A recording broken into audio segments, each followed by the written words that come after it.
இந்த மாவத்தல் தான் வந்து என்னோடய ஃப்ரெண்டு வந்து எடுத்துகிட்டு வந்திருக்காங்க. இதெல்லாம் எப்படி போடுறதுன்ட்டு அவள் மாங்காய் சீசன் வரப்போ சொல்லி காமிக்கிறாளாம். இதை பாருங்கள், மாங்காய் கொட்டையை கூட விடலை, இதில் தான் டேஸ்ட் அதிகமாக இருக்குது அப்படின்னு சொல்லுவாள். அம்மா வந்து செஞ்சு கொடுத்து அனுப்புவாங்க, சங்கீதா அம்மா. அவள் சாப்பிட்றத விட நான் தான் வந்து ரொம்ப அதிகமாக சாப்பிடுவேன். சிரிக்கிறா பாருங்க, அவகிட்ட இருந்து பிடிங்கி நான் சாப்பிடுவேன். அந்தளவுக்கு செம்ம டேஸ்ட்டாக இருக்கும். வாங்க நம்ம இது எப்படி செய்யறதுன்னு நம்ம பார்க்கலாம். இது என்னம்மா பண்ணணும்? மாவத்தல் ஃபஸ்ட்டு கழுவிக்கணும். ஏன்னா வெயிலில் காய வச்சுருக்கோம் இல்லையா, டஸ்ட் எல்லாம் இருக்கும். ஸோ வந்து இதை முதல்ல யூஸ் பண்ணுறதுக்கு முன்னாடி இது ஆக்சுவலி ஊற போடணும். ஆனால் ஒரு தடவை கழுவிட்டு ஊற போட்டால் வந்து நல்லா இருக்கும். எவ்வளோ வேணுமோ அவ்வளோ எடுத்துட்டு இப்போ நம்ம வந்து ஒரு 6-7 பேருக்கு குழம்பு வைக்கிற அளவுக்கு போடுறோம். வேற எந்த காயுமே இதில் போட தேவையில்லை? இல்லை வேண்டியதில்லை, எதுவுமே வேண்டியதில்லை. இது ஒன்னோட டேஸ்ட் மட்டுமே போதும். இப்போ நான் வந்து கொஞ்சம் எக்ஸ்ட்ராவே போட்டிருக்கேன். ஏன்னா நம்ம ஃப்ரெண்ட்ஸும் ஸ்கூலில் ஷேர் பண்ணிக்கணும் இல்லையா, அதனால நான் எக்ஸ்ட்ராவே போடுறேன். ஜஸ்ட் ஒரு தடவை அலசிட்டு அதுக்கப்புறம் இதை ஜஸ்ட் ஒரு 10 மினிட்ஸ் ஊறினா போதும். ஓகேவா? ஓகே. தண்ணி ஊற்றிட்டு இதோட மேலே பார்த்தாவே தெரியும் தூசு நிறையா வரும். நிறைய தூசி இருக்கா, அந்த தூசெல்லாம் கழுவிட்டு அப்படியே ஊற போட்டால் அந்த தூசியும் சேர்ந்து அதோட சேர்ந்து ஊறிடும். ஸோ வந்து அதெல்லாம் எடுத்துட்டு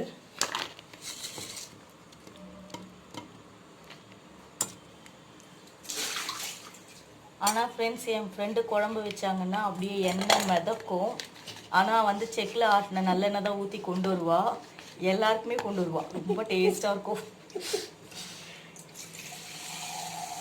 கழுவிட்டோம், ஊற வச்சுருவோம் இல்லையா?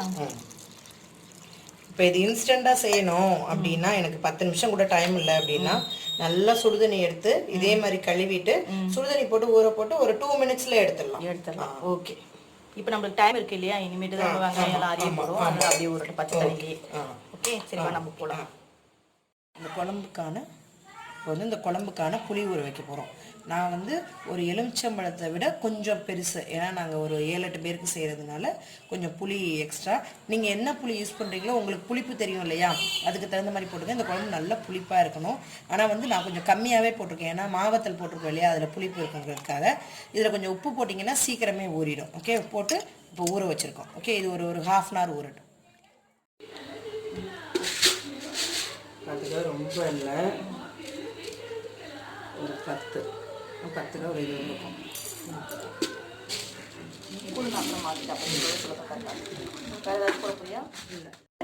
நல்லெண்ணெய் தாராளமாக ஊற்றிக்கலாம். எப்படிங்க ஊற்றணும்? தாராளமாக. இது எப்படியும் ஒரு 50 ml மேலே தான் இருக்கும், அப்போ தான் ருசி கொடுக்கும். அதனால தான். ஓகே. காரக்குழம்புக்கு எப்போவுமே ஊர் சைடு வந்து இந்த தாளிதம் தான் போடுவோம். இல்லாட்டி கறி வடகம்னு சொல்லிட்டு வெங்காய வத்தல்னு வரகம்னு நீங்கள் சொல்லுவீங்க, அது வச்சுருப்போம்.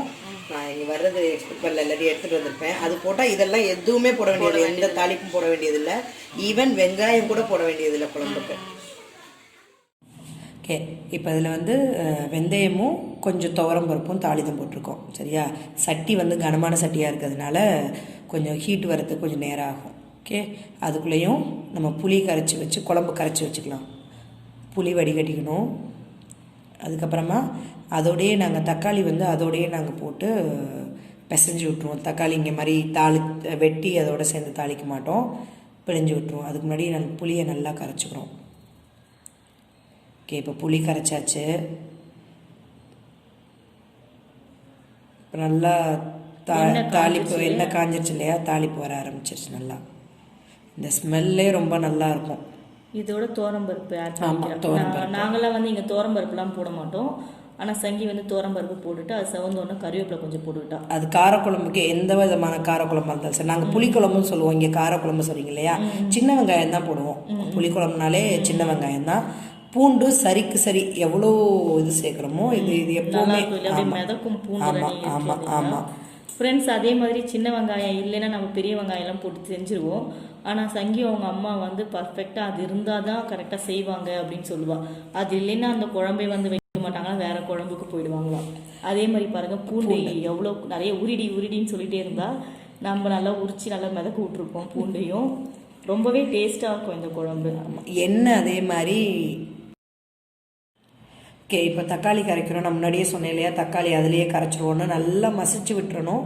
இந்த திப்பியாக வரும் இல்லையா, அதை மறுபடியும் நம்ம குழம்பு இதில் போட்டு தாளிச்சிடணும். அடுத்து புளி ஏற்கனவே கரைச்சி வச்சுருக்கோம் இல்லையா, அதில் வந்து மசாலா சேர்க்க போகிறோம். நீங்கள்லாம் வந்து குழம்பு மிளகாத்தூள்னு மொத்தமாக வச்சுருக்கீங்க, அதனால எங்களுக்கு கணக்கு அவ்வளோவா தெரியாது. நாங்கள் வந்து மல்லித்தூள் தனியாக, ஜாமான்லாம் போட்டு மல்லித்தூள் தனியாக, மிளகாத்தூள் தனியாக வச்சுருப்போம். ஸோ வந்து தனியாக வச்சுருப்பீங்க, நாங்கள் வந்து மிளகாவே அதிலே போட்டு அரைச்சிடுறோம், நீங்கள் மல்லியில் சாமா போட்டு தனியாக வச்சுருக்கீங்க. அதோட டேஸ்ட்டு தனி தான், குழம்புக்கே வித்தியாசம் தெரியும். நீ கொண்டு வர குழம்புக்கும் இதுக்கும் நல்ல வித்தியாசம் வந்து நல்லா தெரியும். அரைச்சி அதிலே தூக்கி போட்டோம்னா வதங்கிடும். சரி, இப்போ நல்லா இது வதங்கிடுச்சு. இதுக்கு மேலே வரணும்னா அது வந்து வெந்துடும், ரொம்ப வெந்துடும். அதனால் குழம்பு எப்போதும் போல் நல்லா கெட்டி குழம்பு ஊற்றிடுச்சு.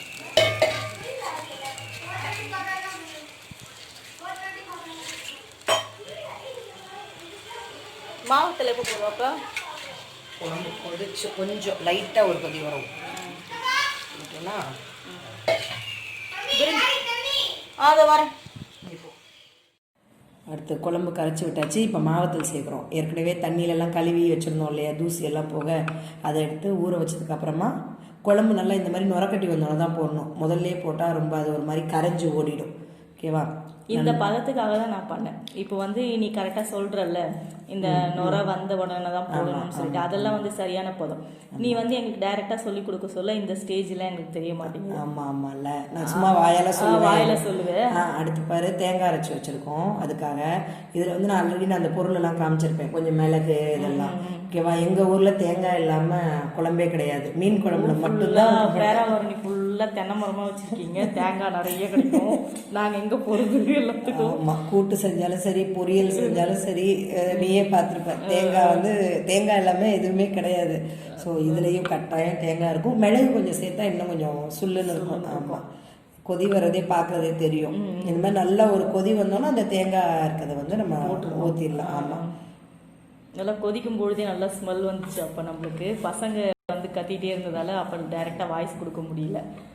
நல்லா கொதிக்கும் பொழுதே அந்த மாங்காய் ஸ்மெல் வந்து நல்லா அந்த எப்படி சொல்றது, அது ஒரு தனி மனமா இருந்துச்சு. ஆனா மசாலா டிஃபரெண்ட் கட்டாயமா தெரியும். தனி தூளா போடுறதுக்கும் இங்க இருக்க நீயே செய்யற, ஆனா குழம்பு நீ கொண்டு வர்றதுக்கும் நல்லா டிஃபரெண்ட். மசாலா தான் வித்தியாசம்.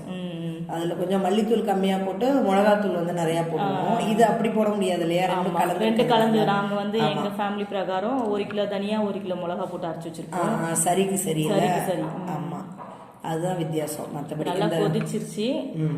அந்த ஸ்டேஜ்ல வந்து நீ அரைச்சு வச்சதை ஊத்திட்டு தேங்காய் நைஸா அரைச்சிட்டோம். ஆமா, நல்லா நைஸா அரையணும். ஆனா அதுல வந்து குழம்புல திப்பி திப்பியா இருந்தா அது குருமா மாதிரி ஆயிடும். ஆமா, குழம்பு மாதிரி இருக்காது, குருமா மாதிரி ஆயிடும். மெஷர்மெண்ட்டும் இருக்கு, இவ்வளவு குழம்புக்கு இவ்வளவுதான் ஊற்றணும் அப்படிங்கிறதும் இருக்கு. அதுவும் பக்குவம் இருக்கு. எல்லாமே நம்ம செய்யறதுல தான். தண்ணி நல்லா தாராளமா ஊத்திக்கலாம், ஏன்னா குழம்பு வத்தி வரணும், இல்லாட்டி மசாலா வேகாது. ஆமா, திக்னஸா இருக்கு, மசாலா வேகாது. இதுன்னா நல்லா வெந்து வரதுக்கும் வத்தி வரதுக்கும் அதுக்கு கரெக்டா இருக்கும். இப்பயே கொஞ்சம் திக்கா ஆயிடுச்சு. ஆமா, அதுவும் இல்லாம அந்த மாங்காய் சாப்பிட்ற ஸ்மெல்லுக்கும் இந்த வத்தல் சாப்பிட்ற டேஸ்ட்டும் நல்லா டிஃப்ரெண்ட், வித்தியாசம். அது கொதிக்கவே நல்லா அந்த வாசனை நல்லா வரும். அன்னைக்கு இந்த குழம்பு மீதியே நாங்க நைட்டுக்கு சப்பாத்திக்கோ தொட்டு சாப்பிட்டோம். சூப்பரா இருந்துச்சு நேற்று நைட்டுக்கு. மிச்சம் இருக்காது, ஸ்கூல் கொண்டு வந்தா மிச்சமே இருக்காது. இருந்துச்சு, கொஞ்சம் தண்ணி ஊற்றி அதை மேக்கப் பண்ணிட்டேன். இந்த டைட் குழம்புல நல்லா எண்ணெய் பிரிஞ்சு வந்துருச்சு. அப்போ ஏண்டி வெல்லம் போடுற? இதில் தான் சீக்ரெட்டு. ஊர்க்காரங்களுக்கும் உங்களுக்குள்ள வித்தியாசம். டேஸ்ட் எப்பவுமே என்ஹான்ஸ் பண்ணி கொடுக்கும் இந்த வெல்லம். இது ஃபுல்லாக புளிப்பாகவே இருக்கு இல்லையா? ஆமாம், இப்போ இது போட்டால் ஃபைனல் ஸ்டேஜ். இதோட குழம்பு வந்துருச்சு. குழம்பு நல்லா பிரிஞ்சு சுற்றி என்ன நினைக்கிது பத்தியா? அவ்வளோதான், மாவத்தல் குழம்பு ரெடி. ஆமாம், வீடு ஃபுல்லாக மணக்கு. 2 நாளுக்கு சூப்பராக இருந்துச்சு. தேங்க்யூ.